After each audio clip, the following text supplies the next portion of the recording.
इसी तरह सूदी रकम के मुतालिक और एक सवाल है कि सूदी रकम गरीब तालिब इल्म को देना कैसा है? बिस्मिल्लाहिर्रहमानिर्रहीम। सूद की रकम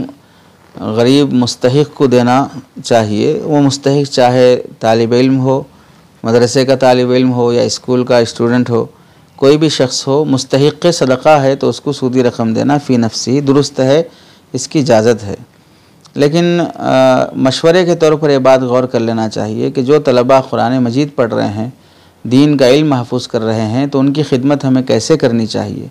होना तो ये चाहिए कि कौम के अंदर अपना ज़ाती पैसा अपनी औलाद को जहाँ दुनियावी उलूम की डिग्रियाँ दिलाने के लिए लंदन और अमेरिका और ऑक्सफोर्ड यूनिवर्सिटी की डिग्रियाँ की दिलाने की खातिर लाखों रुपए खर्च कर देते हों और मेहनत के पैसे से खर्च करते हों, जायदाद बेचकर खर्च करते हों, तो वहाँ पर हम कुरान मजीद पढ़ने वाले बच्चों पर किसी मदरसे में ऐसा नहीं है जहाँ पर हाफिज़ बनने के लिए लाखों रुपए लगते हों। बल्कि तजुर्बा और मुशाहदा है कि पूरे 4 साल की मुद्दत में बच्चा अगर हाफिज़ बनता हो तो 1 लाख रुपए भी बमुश्किल किसी तालिब इल्म पर ख़र्च होंगे 4 साल की मुद्दत में। और वहाँ पर 1 साल की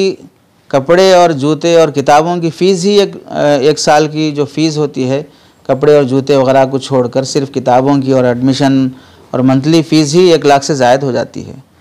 और 10 साल की तो बात ही कुछ और है। तो लोग उस सब पे पैसा खर्च करने के लिए तैयार हैं।